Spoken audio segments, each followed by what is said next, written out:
Hello YouTubers, thank you for coming by on my internet corner.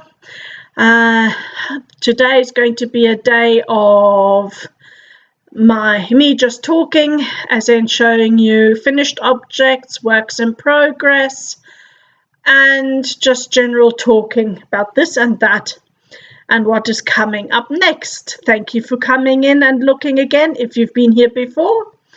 Thank you for subscribing if you are a new subscriber. My name is Maya and I'm recording from the UK, and I've just come in from walking the dogs. It is now 1:30, so it's afternoon, and that is why my glasses are a bit dark, because I caught a little hole in between of all the rain where it is actually giving me a bit of sunshine. And I must say I'm lucky because it's not too cold. It's super windy today, but it's not that cold. When I say it's not that cold, we have degrees centigrade about maybe 8, something like that. But tonight it will fall down to 0 and overnight, and tomorrow and the day after we're even expecting snow.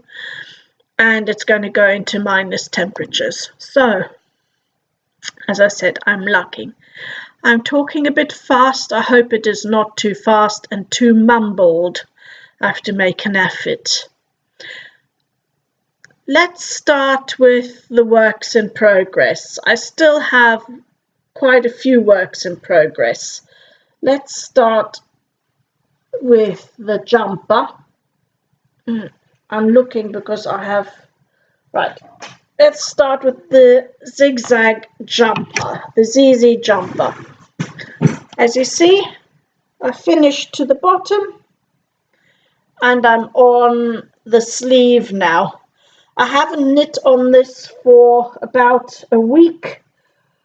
I have been busy in the evenings knitting for my husband his jumper, which is an inspiration from the Skaven jumper, as I mentioned before, and I've now got down to this part, so like that, and I've just changed color on that.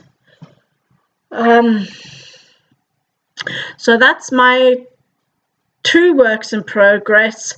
I'm not even going to show you the leggings ones because I haven't done a single row on that since the last time I've spoken to you, so there's no point in showing you that. I have, however, finally conquered my fear of trying to knit mittens and what you call them, flip-top mittens, or generally mittens and gloves. I don't know, I had a block. I've been staring at patterns for over a year and not dared to do any. Why? I have actually no idea. So I thought the cold is coming, I need to hurry up, and I need to get some done. So this is my first ever go at mittens. Now don't laugh, please don't laugh. I know it's maybe looks a bit childish and so on, as in, no, not childish as in the matter of silly, in the matter of not practiced enough. That's the word I'm looking for. So fingerless knit mitts, and then for the first time ever, I've added a cap. So flip top. And I'll show you. I did actually do these with a little side pattern and reverse stockinette here. And I don't know, I've got this one on the wrong hand now, but it doesn't matter. And the cap, but I've now got it the wrong way around. So yes, I have done a few mistakes on these. The thumb is a bit too bulky, and this goes over but could be better. So let me just get the right hand. So this is the other one, the second one. And here we go again. I made also a few mistakes on this one. The cap was in the length better, and the thumb was a bit better on this one. However, I sewed this one on a bit skew.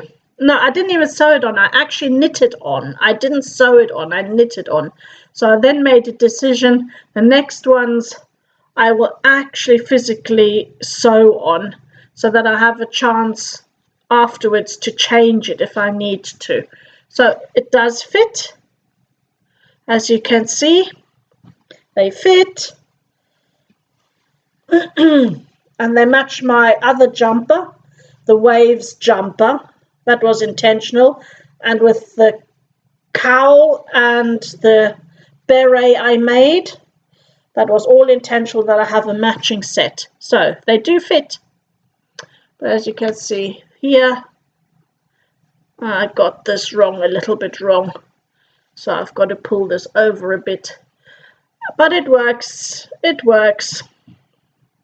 See, in this one I could have done better. There you go. Sorry for the coughing. So that was my first ever. First ever. I know it's a bit, well, gone a bit wonky, but they're wearable and they're warm, so I'm happy about that. Then I did, for those that have been following the channel, you see I made then the crochet beret matching to this flax jumper. I don't know, why is my voice going higher and higher today? I have no idea. Oh, I do know. I had a coffee this morning. I normally don't drink coffee, so I'm all a bit weird. Anyway, so I made this, so the instructions and tutorial are up on the video, and the written instructions are not written up as a pattern, but they're in my Ravelry under Crochet Beret 3 Ways. It's underneath there, the exact instructions, how I did it with the written up instructions. And this one's with the super long lip. Then I thought, well, cold is coming, I've still got yarn left over, let's make a matching set, same like I did with the other. So I did a cowl. It's just a simple gaiter cowl, of course matching to this. I didn't record that, I didn't think it needed recording. And then, yay! My second pair of fingerless flip tops. So these are a bit better. As you can see, I ran into a different kind of problem, because this time I changed the yarn thickness. So I did the bottom matching to my jumper and the fingers matching the cowl. And I'll show you. I had to do the thumbs twice. One looked like, I don't know, not very good. But this one actually fits now quite well. Can you see? So I'm proud of that.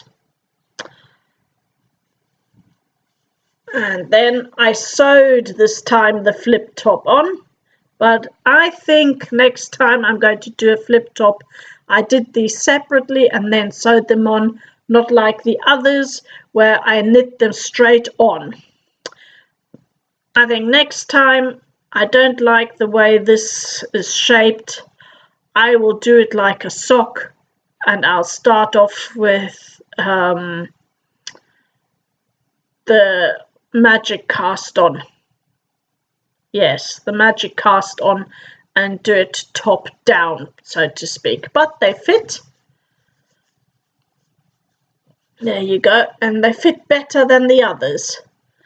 And the length is now a lot better, so that's my second go. I did a 3-needle bind off, not liking it much. Doesn't look very nice, but it's functional. These are only for walking the dogs anyway, and when I've got the leads and need more control, I take my fingers out, so that's fine.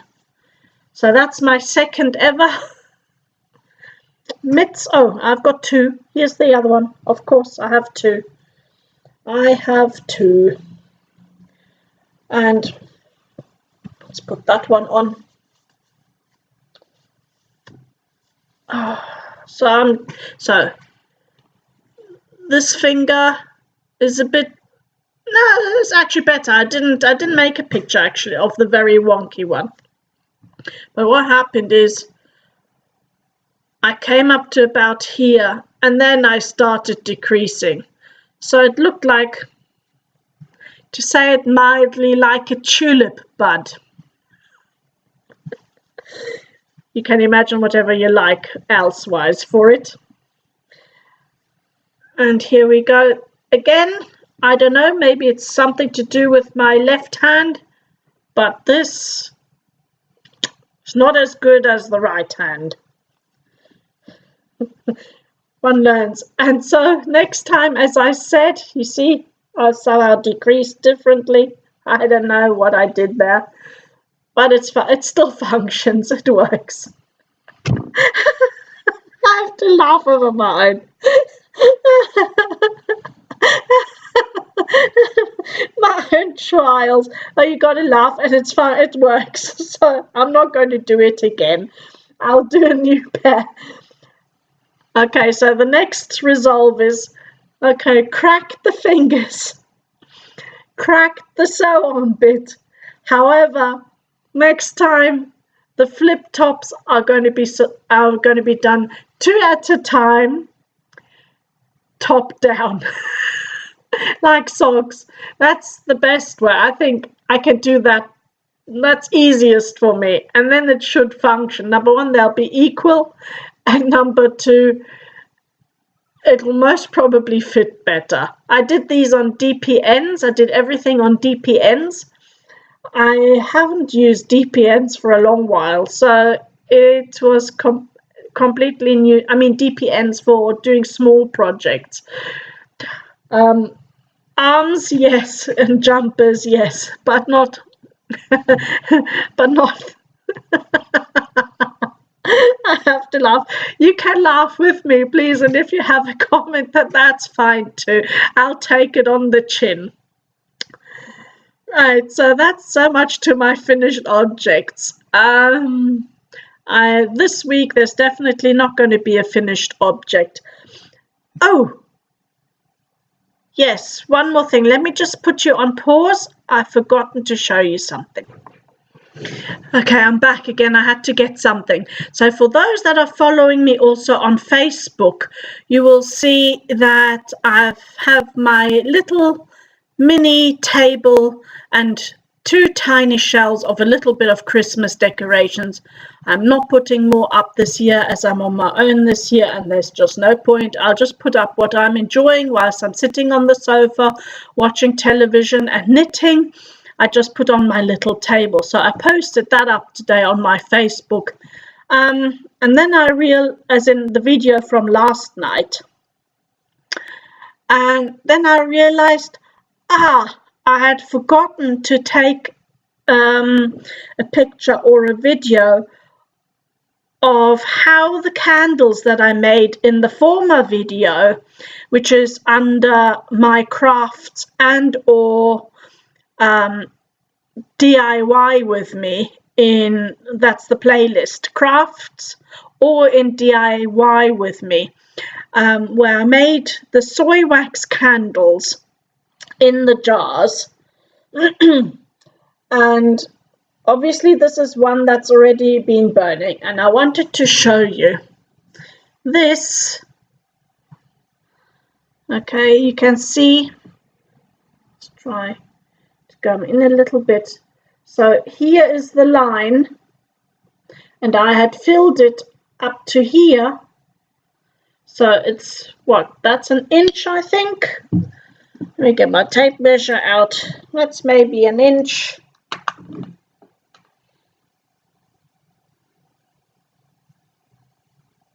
No, it's 3/4 of 1 inch. So 3/4 of 1 inch. burnt down from the start. So that is now 4 days, and I've put it on from 4 in the afternoon till 10 p.m. when I then go out, walk the dogs, and then get myself ready for bed. So that's 7, that's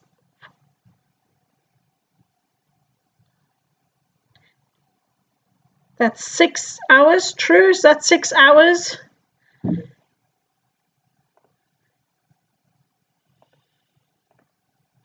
So 4 days. So that's been basically how much is burnt in 24 hours. Is that right?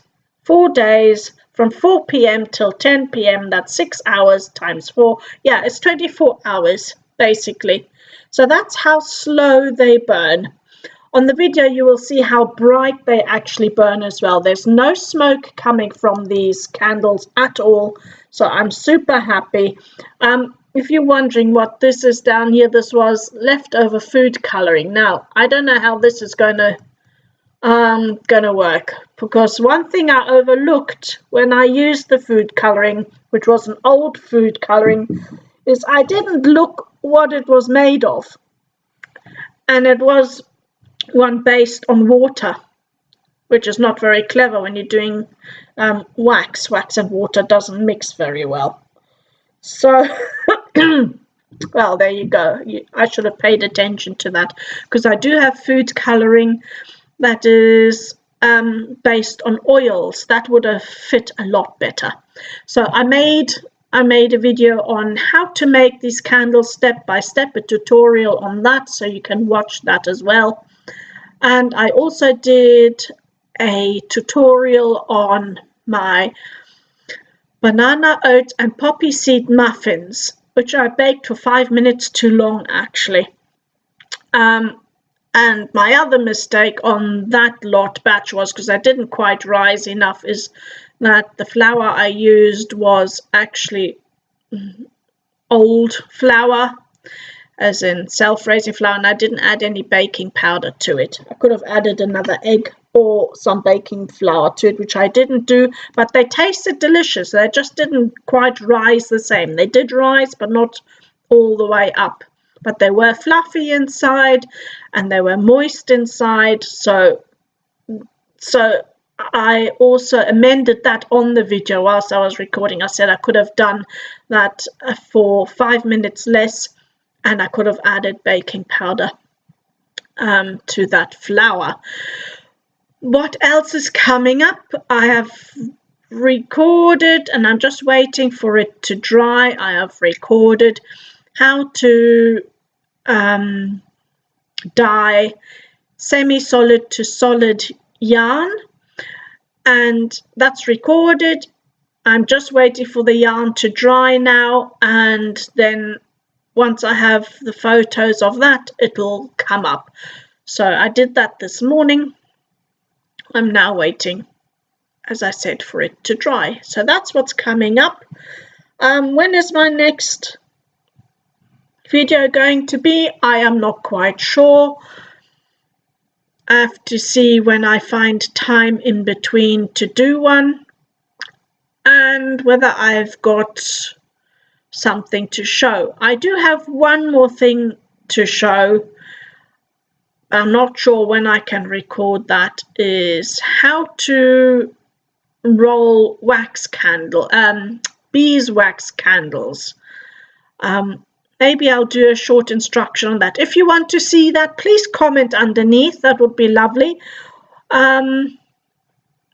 Yeah, what else is there that's been on my mind? I don't know. It's all gone now. I should have made notes before starting this, but I wanted to squeeze it in so that you could see that things were still going to come up and things that were going to be happening. If you want to see any other baking or cooking or dyeing videos, then please comment that down below as well, so that I know what you are looking forward to. I'm not sure I'm qualified enough to give you any knitting instructions. Knitting I've not done for as long as I have done crochet. Although crochet I've only done a year longer really than knitting. So I'm not sure I'm qualified enough to do knitting instructions per se. I'm a continental knitter, and most people in the UK are throwers. So I can't teach you anything there, so I'm not sure. Anyway, comment down below if there's anything you'd like to see. I do quite a lot of different crafts, and I've just remembered something else. My brain today is like a sieve. Okay, looking back on in June, the beginning of June, I think it was the 8th of June. I haven't checked, but I think it was the 8th of June this year. I prepared and made olive oil soap. So along the lines of Aleppo soap, which is 95% olive oil and 4%